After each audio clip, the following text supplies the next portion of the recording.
Assalamualaikum warahmatullahi wabarakatuh. Perkenalkan, nama saya Hasri Nur Sucianti dengan NIM 12420600100 dari semester 3 kelas C. Di sini saya akan mempresentasikan hasil review jurnal saya yang dibuat oleh Novita Yulandasari, Didin Syafruddin, dan Florentina Rahayu Esti Wahyuni dengan judul Pengaruh Model Pembelajaran Time Token terhadap hasil belajar kognitif siswa pada materi sistem gerak manusia. Untuk penerbitnya yakni Sumber Jurnal Pendidikan Biologi volume 3 nomor 2 bulan November 2018 dan terakreditasi Sinta 3. Nah, lanjut saja langsung ke latar belakang. Para pelajar biologi sering menghadapi tantangan, terutama dalam memahami konsep kompleks seperti sistem gerak manusia. Metode ceramah yang tradisional cenderung mengurangi keterlibatan siswa, mengakibatkan rendahnya hasil belajar kognitif. Nah, dengan model pembelajaran time token diperkenalkan sebagai solusi untuk meningkatkan partisipasi siswa. Model ini memungkinkan setiap siswa berkontribusi dalam diskusi dan menciptakan suasana belajar yang lebih interaktif. Nah, penelitian ini bertujuan mengevaluasi efektivitas model time token dalam meningkatkan hasil belajar kognitif siswa di kelas 8 SMP Negeri 1 Tempunak, yakni di sekolah pertama di Kalimantan Barat di Kabupaten Sintang. Dengan analisis pre-test dan post-test, diharapkan dapat diidentifikasi pengaruh signifikan dari model ini terhadap pemahaman siswa. Nah, hasil penelitian ini diharapkan juga dapat memberikan kontribusi positif bagi pengembangan metode pengajaran yang lebih efektif dan meningkatkan motivasi belajar siswa dalam biologi. Nah, selain itu juga penelitian ini juga menunjukkan bahwa pembelajaran yang efektif sangat penting untuk meningkatkan pemahaman siswa. Banyak sekolah yang masih menggunakan metode ceramah atau bersifat teacher-centered yang kurang melibatkan siswa secara aktif. Nah, dengan mengadopsi model pembelajaran time token, diharapkan siswa dapat lebih terlibat dalam proses belajar sehingga pemahaman mereka terhadap materi yang kompleks seperti sistem gerak manusia ini dapat meningkat.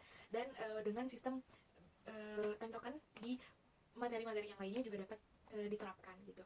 Lanjut saja ke tujuan penelitian. Nah, di tujuan penelitian ini terdapat 3 poin. Yang pertama, yakni mengetahui pengaruh model pembelajaran. Dengan penelitian ini bertujuan untuk menganalisis pengaruh model pembelajaran time token terhadap hasil belajar kognitif siswa pada materi sistem gerak manusia. Kemudian di poin kedua, yakni meningkatkan keterlibatan siswa dengan mengidentifikasi sejauh mana sih penerapan model time token dapat meningkatkan keterlibatan siswa dalam berpartisipasi aktif di proses pembelajaran. Kemudian di poin yang ketiga, yakni dengan menguji efektivitas pembelajaran. Nah, di efektivitas model pembelajaran ini yang diharapkan adalah dapat meningkatkan pemahaman siswa terhadap materi yang sulit dipahami, khususnya dalam konteks biologi. Nah, kemudian di poin yang keempat, yakni dengan membandingkan hasil belajar. Nah, dengan perbandingan ini, penulis dapat mengetahui model mana sih yang tepat di SMP Negeri 1 Tempunak tersebut. Selanjutnya ada metode penelitian dengan pendekatan kuantitatif. Kenapa kuantitatif? Nah, kuantitatif di sini penulis mengungkapkan bahwa penelitian ini menggunakan kuantitatif untuk memungkinkan pengukuran yang objektif terhadap hasil belajar siswa. Dengan pendekatan ini, data yang diperoleh dapat dianalisis secara statistik untuk memberikan gambaran yang jelas tentang pengaruh model pembelajaran yang diterapkan. Kemudian dengan desain penelitian. Nah, desain penelitiannya ini yang diambil dari kuasi eksperimen. Dengan penelitian ini, desain kuasi eksperimen yang mengandung non-equivalent control group design. Artinya apa? Yakni dengan jenis penelitian yang digunakan untuk mengevaluasi efek dari intervensi atau perlakuan tanpa melakukan randomisasi penuh. Dalam desain ini, peneliti tidak dapat secara acak menentukan siapa yang akan menjadi bagian dari kelompok eksperimen atau kelompok kontrol gitu. Nah, selanjutnya, model ini juga digunakan untuk membandingkan dua kelompok, yaitu kelompok eksperimen yang menggunakan model pembelajaran time token dan kelompok kontrol atau kelas kontrol yang menggunakan metode pembelajaran tradisional. Tidak ada randomisasi dalam pemilihan kelompok ya, sehingga kelompok kontrol dan eksperimen terdiri dari kelas yang sudah ada. Jadi tidak mengambil satu kelas dibagi dua, nggak seperti itu, tapi apa adanya gitu. Selanjutnya ada poin populasi dan sampel. Nah, di populasi ini peneliti melakukan penelitian ke seluruh siswa kelas 8 di SMP Negeri 1 Tempunak yang berjumlah 78 orang.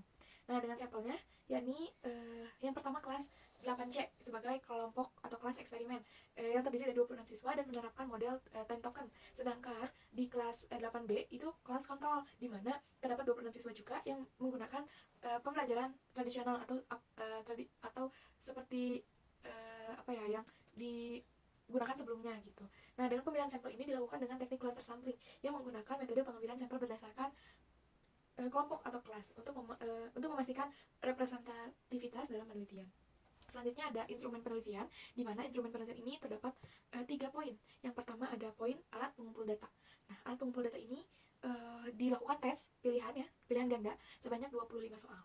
Sehingga soal yang diberikan ini mencakup 2, yakni yang pertama ada post-test, ada pretest dulu dan baru post-test. Pretest itu dilakukan sebelum dilakukan pembelajaran dengan time token, sedangkan post-test itu dilakukan setelah penerapan model pembelajaran time token. Kemudian yang kedua ada validasi soal, yakni dengan divalidasi oleh tim ahli untuk memastikan bahwa soal tersebut tuh siap untuk diberikan kepada siswa di waktu yang berbeda dan validitas yang seharusnya diukur dengan tujuan pembelajaran yang sesuai gitu. Nah, kemudian di poin yang ketiga yakni analisis data dengan statistik deskriptif dan uji tes. Nah, di statistik deskriptif ini digunakan untuk menghitung nilai rata-rata atau min hasil belajar siswa dan memberikan gambaran umum tentang performa siswa di kelas eksperimen dan kontrol. Sedangkan di uji tes yakni digunakan untuk menemukan signifikansi perbedaan antara hasil belajar kognitif siswa di kelas eksperimen dan kelas kontrol, serta membantu dalam menguji hipotesis penelitian, apakah terdapat pengaruh signifikansi dari model pembelajaran time token atau tidak. Selanjutnya ada di hasil penelitian. Nah, di hasil penelitian ini, setelah tadi di pembahasan, dilakukan ada setelah selesai pembahasan dan setelah dilakukan time token di sekolah tersebut, maka terdapat hasil penelitian, yakni di kelas eksperimen terdapat 72,77% dan kelas kontrol di 52,19%. Nah, ini juga menunjukkan bahwa terdapat pengaruh yang signifikan dari model pembelajaran time token terhadap hasil belajar kognitif siswa. Sehingga penerapan model pembelajaran time token terbukti bahwa di SMP Negeri 1 Tempuran ini efektif gitu dan dapat meningkatkan hasil belajar siswa itu pada materi sistem gerak manusia gitu. Berhasil gitu ya. Selanjutnya di pembahasan hasil penelitian itu menunjukkan bahwa penerapan model pembelajaran time token memiliki pengaruh signifikan terhadap hasil belajar kognitif siswa pada materi sistem gerak manusia. Hal ini juga mengindikasi bahwa model pembelajaran yang kreatif, interaktif, dan dapat melibatkan siswa secara aktif dapat meningkatkan pemahaman mereka terhadap materi yang kompleks gitu. Nah, dengan time token ini siswa didorong untuk berpartisipasi penuh dalam diskusi kelompok sehingga mereka tidak hanya mendengarkan. Jadi tidak mendengarkan guru berbicara, pastinya bosan. Nah, dengan itu ikut berkontribusi dalam pembelajaran. Nah, keterlibatan ini juga dipengaruhi oleh motivasi dan minat belajar siswa gitu. Nah, setelah penemuan yang tadi itu dijelaskan ya, peneliti sebelumnya juga mencatat bahwa peningkatan hasil belajar kognitif melalui model pembelajaran kooperatif dengan model time token ini tidak hanya meningkatkan hasil belajar siswa yang dapat dijadikan strategi efektif bagi guru dan menciptakan lingkungan belajar yang lebih dinamis dan interaktif ya, tetapi di masa mendatang diharapkan model ini dapat diimplementasikan lebih luas dalam pembelajaran biologi dan mata pelajaran lainnya untuk mencapai hasil belajar yang lebih baik gitu. Jadi tidak hanya diinginkan dalam pendidikan biologi saja, dalam materi biologi saja, tetapi di materi lainnya juga. Nah, sehingga dapat kami simpulkan bahwa bukti dari model pembelajaran time token secara signifikan dapat meningkatkan hasil belajar kognitif siswa pada materi sistem gerak manusia ini betul-betul terlibat ya dalam metode pembelajaran yang aktif dan kolaboratif, serta dapat mengatasi kesulitan belajar dan memahami materi yang kompleks. Mungkin bagi siswa pembelajaran biologi ini sulit ya, abstrak gitu. Tetapi ternyata ketika melakukan kita mencari tahu apa itu sistem gerak, otomatis kita menjadi lebih tertarik gitu. Nah, dengan implikasinya dari penelitian ini adalah bahwa guru mempertimbangkan penggunaan model pembelajaran yang interaktif seperti time token untuk menciptakan suasana belajar yang lebih dinamis dan menarik dengan melibatkan siswa dalam proses diskusi dan interaksi yang diharapkan dapat meningkatkan motivasi dan minat belajar siswa serta strategi efektif dalam mengatasi tantangan yang dihadapi siswa dalam memahami konsep-konsep biologi yang kompleks gitu. Kemudian ada sarannya untuk saran siswanya, yakni yang pertama dengan aktif dalam pembelajaran, yang kedua dengan mencari informasi tambahan yang disarankan oleh guru, seperti misalnya contoh sekarang buka YouTube untuk memahami sistem gerak manusia seperti itu. Nah, kita cari lebih dalam lagi gitu. Dan yang ketiga yakni meningkatkan rasa percaya diri dengan keterlibatan aktif dalam diskusi dapat membantu meningkatkan rasa percaya diri dan memperdalam pemahaman terhadap materi. Selain untuk siswa juga terdapat untuk saran untuk gurunya, yakni dengan pemilihan model pembelajaran. Guru juga sama membutuhkan model mana sih yang tepat untuk siswa-siswa di sekolah yang lingkungannya pasti berbeda-beda gitu ya. Dan yang kedua dengan menciptakan ketertarikan siswa untuk pembelajaran yang lebih interaktif dan menarik. Pasti dong guru juga berpikir gimana caranya agar siswa-siswa tuh lebih suka dengan materi pembelajaran biologi gitu.